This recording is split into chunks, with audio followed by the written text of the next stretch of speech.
Good afternoon, vinyl community. How y'all doing out there? Your Vicar of Vinyl is back with you doing another video.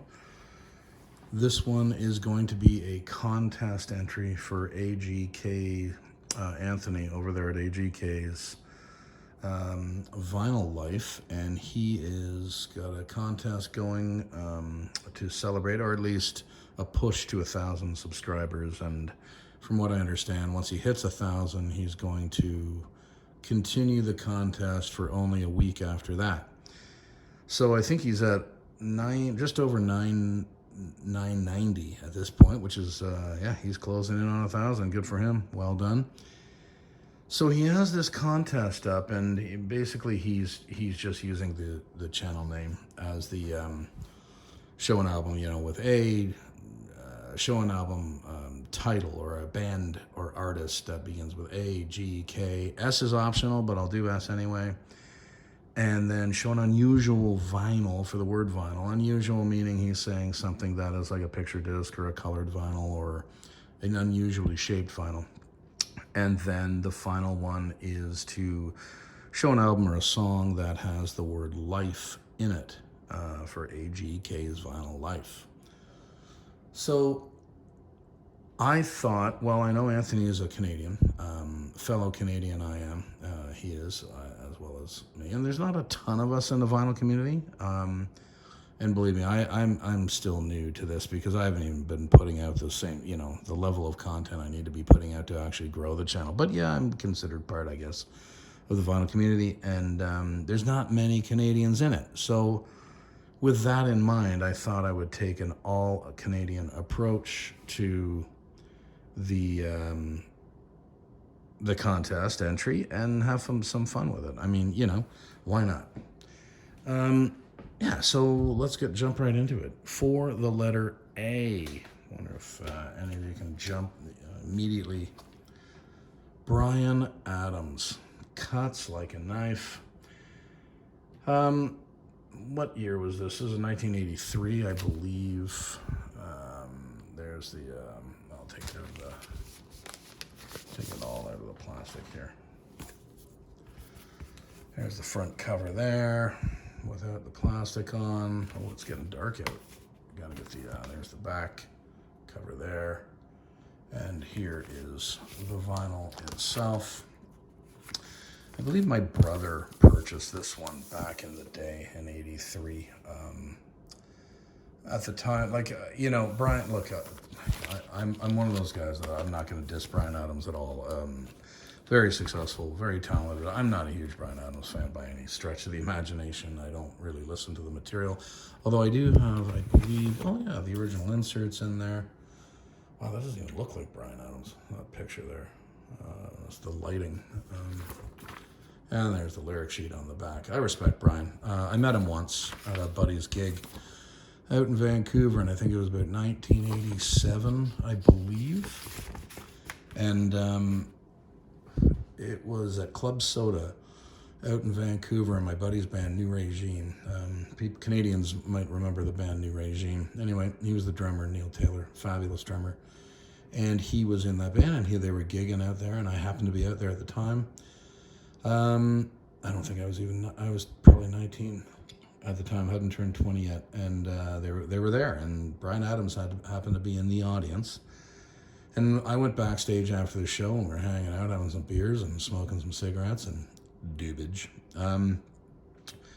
And lo and behold, Bryan Adams' manager came back and said, "Hey, Bryan's in the audience. You want to come back and say hi?" And I thought you guys were great. It was very cool. He came back, very nice guy, and he was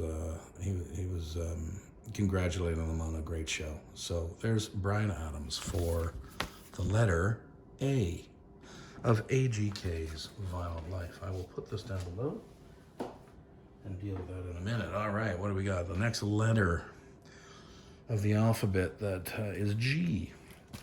So sticking with that Canadian theme, watch out. The trio Gatto, and this is their live record that I believe was put out in 1981. It's a double live on Attic. There's the Attic label there. They were like a power trio, a hard rock power trio. They're the boys there. Gino Scarpelli on the left, Greg Godovitz in the middle there. He played bass. Gino on the left played lead guitar. And Doug Inglis, who we lost, I think, a couple of months ago. Doug passed away, but a solid rock and roll drummer he was indeed. And so, yeah, there's Gado. Power trio for the letter G. 1981, best seat in the house. What a great cover. Probably can't get away with that these days. But anyway, there's that one. Now for the letter K. Man, Canada had a lot of trios, and Klaatu was one of them. This is their Hope album, released in 1977. Klaatu, how do you describe them? They were kind of like they were sort of prog, but kind of like space rock. This album was considered space rock kind of thing.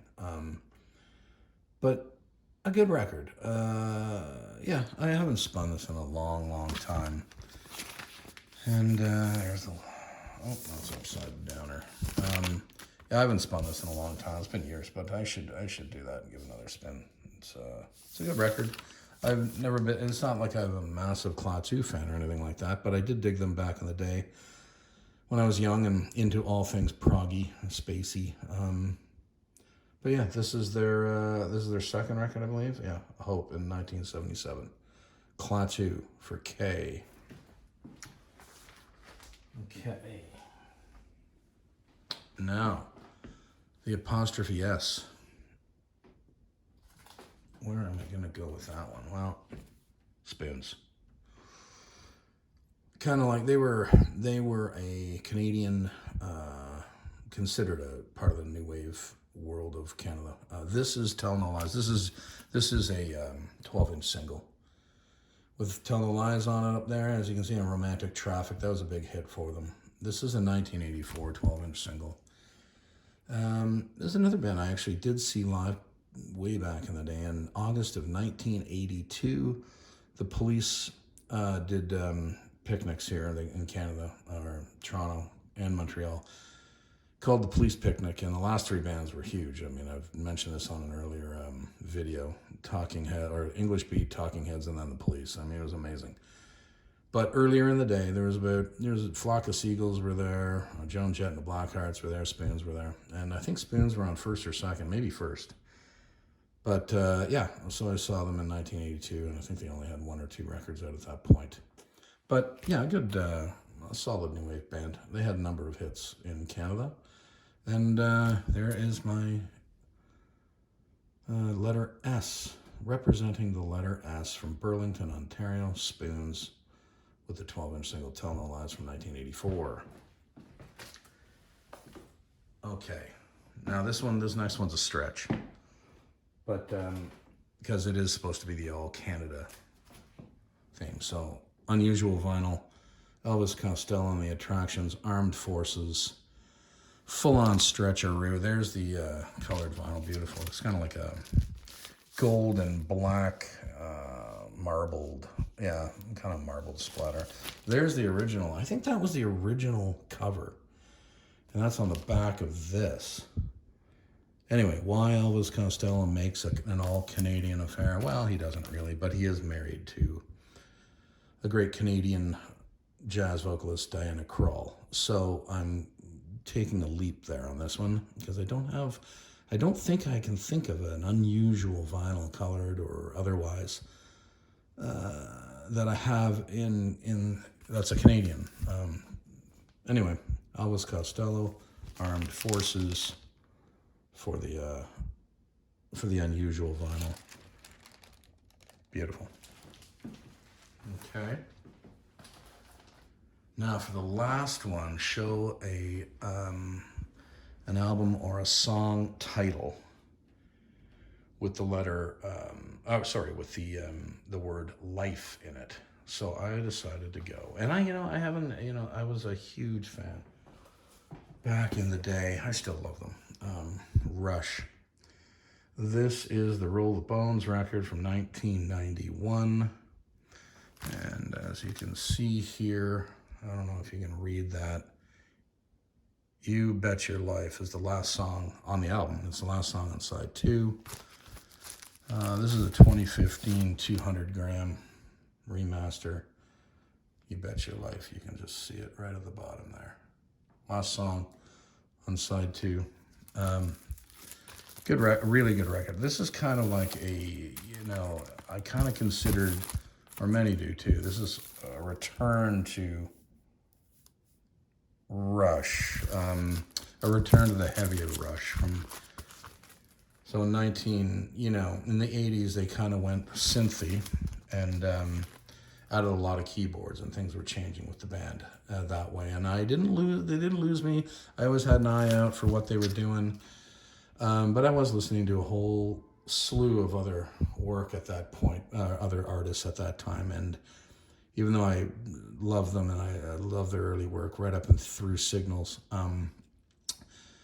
they kind of lost me a bit in the 80s, but I came back. And this album is sort of a return to Rush, and it would continue, I would think, all the way through for the rest of their career. Rest of the records that they put out, I think they were putting out great stuff in the 90s and early 2000s. Clockwork Angels and all this. Counterparts was a good record after this one. But anyway, Roll the Bones, You Bet Your Life. Fantastic record, fantastic song. And there is AGK. That's my entry for AGK's Vinyl Life. Good luck getting to 1,000, AGK. I know you're Anthony. Anthony. I think you're pretty close already, and you're probably going to hit that 1,000 mark this week. So everybody have a great week, and your Vicar of Vinyl is out of here.